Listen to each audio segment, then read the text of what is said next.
हैं? किससे? कश्मीर को देश से तोड़ देने की बात उन्होंने की है। एक सेकंड, किस ठीक तरह है, की ठीक बात है, कर रहे ठीक हैं? है। एक सेकंड सुनिए, 10 अप्रैल 2016 कन्हैया कुमार ने दिल्ली में कहा था कि वे कहते हैं आपको भारत माता की जय बोलना पड़ेगा। तो मैंने सोचा कि जब मैं शादी करूंगा तो मैं अपनी पत्नी को सुझाव दूंगा कि वे अपना नाम भारत माता की जय रख ले, अपने बच्चे का नाम भी भारत माता की जय रख दूंगा।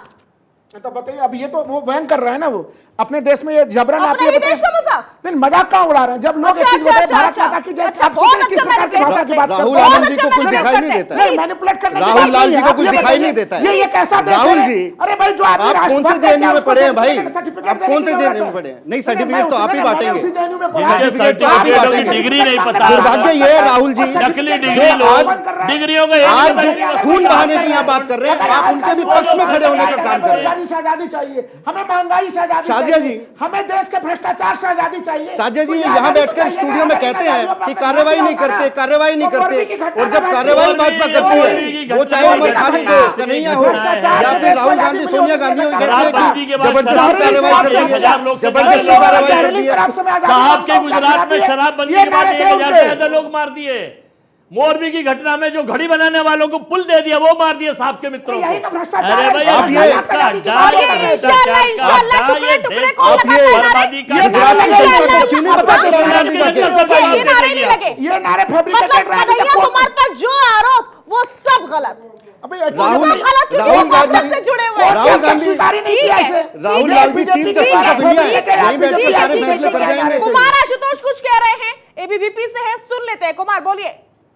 देखिए मैम, इन लोगों का हमेशा से प्रयास रहा है कि पहले गांव में बोला जाता था जातिवादी जहर बोल करके, वहां से अब ये लोग पहुंचे हैं यहाँ। अर्बन नक्सल जो है यहाँ पर पीएफआई पर बैन लगा, उनके स्लीपर सेल हैं ये लोग। कम्युनिस्ट छात्र संगठन जितने हैं जेएनयू में, उनको बैन किया जाना चाहिए। मैं मांग करता हूं, जब जेएनयू में कैमरा लगाया जा रहा था तो इन्होंने विरोध किया था। क्यों विरोध किया भाई? कैमरा लगाने से क्या आपत्ति है? किसी के कमरे में तो कैमरा नहीं लगाया जा रहा था, कैमरा कैंपस में लगाया जा रहा था। तो इन्हीं वामपंथी छात्र संगठनों ने उसका विरोध किया था।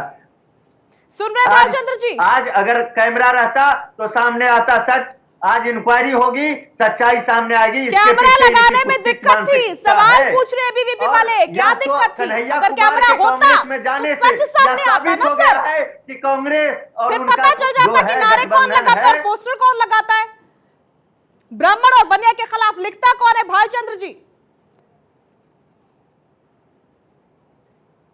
ये कांग्रेस और इनका जो है गठबंधन है भीतर से। ये कांग्रेस और लोग नारे किसका लगाते सर? कांग्रेस और किसका? कांग्रेस और वामपंथी छात्र संगठनों का। अच्छा, वामपंथी छात्र संगठनों का, उन्होंने ही, और पीएफआई का, इन लोगों का षड्यंत्र है। आज जेएनयू के नैरेटिव सेट किया जाता है, केंद्र में प्रचंड बहुमत की सरकार बैठी हुई है और उसमें प्रचंड बहुमत वाला नैरेटिव सेट किया जा रहा है। 6 इंजन देश में जातीय जंग का नैरेटिव सेट किया जा रहा है। आज कन्हैया कुमार के कांग्रेस ज्वाइन करने से यह साबित हो रहा है कि ये इनके ही चट्टे बट्टे हैं। सरकार और स्टेट की सरकार 7 इंजन। अब मैं जरा जवाब दे दूं। देखिए, आप क्या आरोप लगा रहे हैं कि भाई अगर आप अभी आप सत्ता पक्ष के लोग हैं, भाई बीजेपी के लोग हैं, बीजेपी के लोग अब आरोप लगाए, उन्हें शोभा नहीं देता। उनको तो चाहिए जांच पड़ताल करे। अगर प्रचंड बहुमत के साथ सुन रहे थे, नहीं मैं कौन बीजेपी के लोग हैं? मुझे तो आप कांग्रेस के लोग नजर आ रहे हैं। कौन बीजेपी के लोग नजर आ रहे हैं आपको? अखिल भारतीय विद्यार्थी परिषद, दलगत राजनीति से ऊपर सरकार करने आपके पास कौन सा इनपुट है? खुफिया एजेंसी आप ही को रिपोर्ट कर रही है कि वहाँ पे क्या घटना घट गई, कैमरा तोड़ने का किसने किया? आपको मांग करनी चाहिए। देखिए, मैं आपको ईमानदारी से कह रहा हूँ, अगर जेएनयू के प्रति आपके मन में 0.1 भी अगर सहानुभूति है तो आप मान लीजिए कि 5 जनवरी 2020 को जो हिंसा की घटना घटी थी उसमें उसकी जांच होनी चाहिए और उसके लोगों को सजा मिलनी चाहिए। वो हुआ नहीं। यूनिवर्सिटी से बाहर कर देना चाहिए जो इस तरह के बिल्कुल नारे करना लिखने का चाहिए। काम कीजिए ना, ये कौन करेगा? अरेस्ट ये करना कौन चाहिए। करेगा? नहीं, अगर देशद्रोह की इन्हें घटना भी दिल्ली में ब्रिटेन के शासन में आगे करेंगे। किसकी जिम्मेवारी है? दिल्ली में कैसे देशद्रोह की घटना घट गई है? हमारा गृह मंत्रालय कैसे कार्रवाई कर दिया? उसका बिल्कुल विरोध करूंगा मैं। ये लिखवाएंगे भी यही। नहीं, आप तब विरोध नहीं करेंगे जब टुकड़े टुकड़े के नारे लगेंगे। आप तब भी विरोध नहीं करेंगे जब आजादी मांगी जाएगी, जब भारत माता की जय का मजाक उड़ाया जाएगा, तब भी विरोध नहीं करेंगे, तब भी कोई मांग नहीं करेंगे। राहुल लाल, बिल्कुल देखिए, उसके आगे पीछे आप मांगे ये देश नहीं, ये देश नंबर 1 है। लेकिन अगर फैब्रिकेटेड नारा लगा के उसको अगर किया जाएगा यहाँ पर, तो उसका भाई हमें इंडिपेंडेंट जुडिशरी पर भरोसा करना पड़ेगा ना। उमर खालिद पे कार्रवाई होना ठीक है या नहीं है? आप ये जवाब वो तो अब जुडिशरी तय करेगी। हमने उनको कब क्लीन चिट दिया है? उस पूरे मामले में वो न्यायिक, आप उनके लिए डिबेट करते हुए हमने देखे हैं। विचाराधीन मामला है, विचाराधीन मामला कोर्ट तय करेगी। देखिए, मैं अपने आप को जांच एजेंसी कभी नहीं मानता।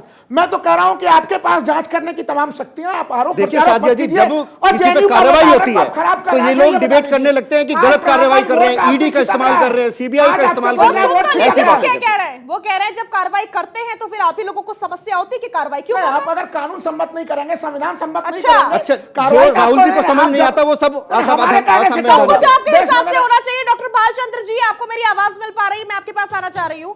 भालचंद्र जी, आप मुझे सुन पा रहे हैं? मेरे को देखिए, कनेक्टिविटी बुरी रहने से मेरे को बीच का कुछ समझ में नहीं आया, लेकिन मेरे को ये लगता है कि अभी इसमें सर आपको राजनीति नहीं आवाज मिल करनी पा रही है? चाहिए। हम लोगों को रुकना चाहिए, रिपोर्ट आने के बाद ही बात बहस करें तो बेहतर होगा। लेकिन सर जेएनयू को बदनाम करने की ये साजिश है, ऐसा मेरा पूरा कहना है। एबीवीपी वाले कह रहे हैं कि लेफ्ट वालों को दिक्कत होती थी जब कैमरे लगाए जा रहे थे। अगर कैमरे लगे होते तो अभी सच सबके सामने होता, दूध का दूध पानी पानी होता। अरे 1973 से लेकर अब तक कैमरे की जरूरत नहीं पड़ी, अब क्यों पड़ रही है कैमरे की जरूरत? आपके पास एडमिनिस्ट्रेशन है, आप रोड रोलिंग कर रहे हो, आप किसको पूछते हो? कानून पास करते वक्त अपोजिशन को पूछते लेकिन हो। भालचंद्र जी, अगर कैमरे लगते हैं तो समस्या किस बात की है सर? आज घर अगर कैमरे लगे होते उस समय आप लोगों ने विरोध नहीं किया होता उन कैमरे का, तो आज ये पता होता कि ब्राह्मण और बनियों के खिलाफ में इस तरह के अपशब्द लिखे किसने? भालचंद्र जी, बढ़ा दी, ये सब चलता है। आज घर बैठ करके हम लोग जुड़ पा रहे हैं। आज घर बैठ मतलब करके आप हम ये लोग कह रहे जुड़ हैं पा कि जो हैं नारे आसानी लगाए से जा रहे हैं, न्यूज़ ये स्टूडियो जो में। बातें क्योंकि लिखी जा आज- रही है ब्राह्मणों के खिलाफ में, बनियों के खिलाफ में, देश के टुकड़े टुकड़े कर देने वाली बातें हो रही है, सब चलता है। बड़ी नॉर्मल सी बात है आपके लिए, छोटी बात है, चलता है। भालचंद्र जी, इन वामपंथियों के लिए बहुत ही नॉर्मल बात। हमारा आशुतोष आ रही है आपके पास। भालचंद्र जी की बात पूरी करिए। जस्टिस मत बनिए, लेकिन सर, सवाल पूछ रहे डोंट हैं। Become justice. सवाल पूछ रहे हैं, सवाल। और मैं सवाल का जवाब दे रहा हूं। आपके पास अगर कुछ एविडेंस है तो कोर्ट में जाके मेरे एविडेंस पास दीजिए, एविडेंस केसेस नहीं है, चालू है वहां किसी के पर। पास एविडेंस नहीं है और एविडेंस जुटाने का अगर काम एविडेंस तो नहीं पुलिस है का तो है, पॉलिटिकल सर। उसका है। जो आरोप आपके बयानबाजी ऊपर करके लगे हैं माहौल उसके मत जवाब खराब मांग रही हूं मैं तो सिर्फ कीजिए। पत्रकार हो, अपनी पत्रकारिता कर रही ये है खेल सर। मत खेलिए, आग लगाने का खेल मत हम खेलिए। नहीं खेल रहे हैं सर, आपके ऊपर गंभीर आरोप लगे हैं। आप सुन नहीं पा रहे कुमार आशुतोष को एबीवीपी से? सुनिए जरा, वो खुद कह रहे हैं कि कैमरे जब लग रहे थे तो आप लोगों ने नहीं लगने दिए जेएनयू में, और अब आप कह रहे हैं कि कैमरे नहीं लगे तो क्या जरूरत थी? शुरू से जरूरत नहीं थी, वो तो आप दुनिया के सामने कह रहे हैं। मैं क्या बोलूंगी इसमें? ये लोग शर्जील इमाम के समर्थक हैं। ये लोग शर्जील इमाम को फ्री करो। अरे भैया, शर्जील इमाम ने साफ तौर पर कहा हुआ वीडियो में सुना जा सकता है कि वो वहां नॉर्थ ईस्ट को कट करो, और ये लोग उनके समर्थन में पर्चा निकाले हैं। मैं वो पर्चा भी सार्वजनिक करूंगा, कुछ देर में मैं निकालता हूं। मैं वह पर्चा भी सार्वजनिक करने की क्षमता रखता हूं। ये लोग लेफ्ट के लोग पर्चा निकाल रहे हैं उसके समर्थन में। आप बताइए, शर्जील इमाम का समर्थन आप कर रहे हैं या नहीं कर रहे हैं? बोलिए एक शब्द में। आप साध्वी प्रज्ञा एक सेकंड, सवाल आपसे नहीं है, सवाल आपसे नहीं है, सवाल आपसे नहीं है राहुल लाल, सवाल आपसे नहीं है। भालचंद्र जी से सवाल है। भालचंद्र जी, आपने सवाल सुन लिया होगा। भालचंद्र जी, सवाल सुन लिया होगा कुमार आशुतोष का। शर्जील इमाम ने साफ तौर पर कहा कि भारत को नॉर्थ ईस्ट से कट किया जाए। शर्जील इमाम ने साफ तौर पर कहा, वह वीडियो भी है। आप बताइए, ये लोग दरअसल टुकड़े टुकड़े गैंग के ही शागिर्द हैं। ये लोग, इन लोगों का प्रोपेगेंडा है, एजेंडा है। अरे भाई, हम रिकॉग्नाइज पॉलिटिकल पार्टी, अगर हिम्मत है तो अरेस्ट करके दिखाइए हमको। टीवी पे कुछ भी बोल के इल्जाम नहीं लगता। 36 ग्रुप्स है, कौन से ग्रुप की बात कर रहे हैं? यही है आप कौन से ग्रुप की बात कर रही है? ये आप सबकी खुलेआम में है, भालचंद्र जी, ये बता किस सकते प्रकार की बात है सर? करने की बात कीजिए। अच्छा, ये धमकी देना भी आपकी नजर में ईमानदारी होगा? देखिए, वो अपनी ईमानदारी बता रही है उनकी। और आप कह रहे हैं ये ईमानदारी है? ये ईमानदारी है राहुल जी को उनकी। वो भी पता है कि बालचंद्र जी को नहीं पता। बता दीजिए, कोई आदमी कब ये चीज कह सकता है कि हमें गिरफ्तार कर दीजिए? बालचंद्र जी, स्पष्ट एक है, सवाल। दो सर बालचंद्र जी, आ रही हूँ राहुल लाल। अच्छा, ये बालचंद्र स्पष्ट जी है। से एक सवाल है मेरा। बालचंद्र जी, बस एक सवाल है मेरा आपसे, एक सवाल है। कुमार आशुतोष आ रही हूँ, बालचंद्र जी से एक सवाल है। बालचंद्र जी, जो नारे टुकड़े टुकड़े के, आजादी के, और जो अभी नारे लिखे गए हैं ब्राह्मणों और बनियों को लेकर के, आप इसकी निंदा करते हैं या फिर नहीं? अरे भाई, मैंने मेरी भाषण की शुरुआत ही की कि उसकी निंदा करके मैं बात करता हूँ।